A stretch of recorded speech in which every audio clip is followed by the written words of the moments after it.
ഒരു ദിവസം സ്കൂൾ വിട്ടു വന്ന ഒരു കുട്ടി അമ്മയോട് പറഞ്ഞു, ദേ ഈ കത്ത് അമ്മയ്ക്ക് തരാൻ ക്ലാസ് ടീച്ചർ പറഞ്ഞു. കത്ത് വായിച്ച് അമ്മയുടെ മുഖം മങ്ങി. അപ്പോൾ മകൻ ചോദിച്ചു, എന്താ അമ്മേ കത്തിൽ? അപ്പോൾ അമ്മ ആ കത്ത് ഉറക്കെ വായിച്ചു. നിങ്ങളുടെ മകൻ അസാമാന്യ കഴിവുകളുള്ള ഒരു കുട്ടിയാണ്. ഈ ചെറിയ സ്കൂളിലെ അധ്യാപകരോ സൗകര്യങ്ങളോ അവനെ നന്നായി പഠിപ്പിക്കാൻ മതിയാകില്ല. അതുകൊണ്ട് നിങ്ങൾ തന്നെ അവനെ പഠിപ്പിക്കുന്നതായിരിക്കും ഉചിതം.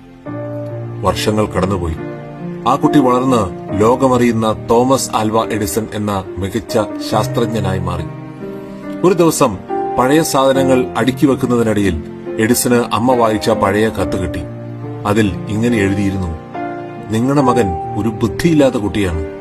ഇവനെ പഠിപ്പിച്ച് സമയം കളയാൻ ഞങ്ങൾക്കാവില്ല. ദയവായി അവനെ സ്കൂളിലേക്ക് അയക്കരുത്.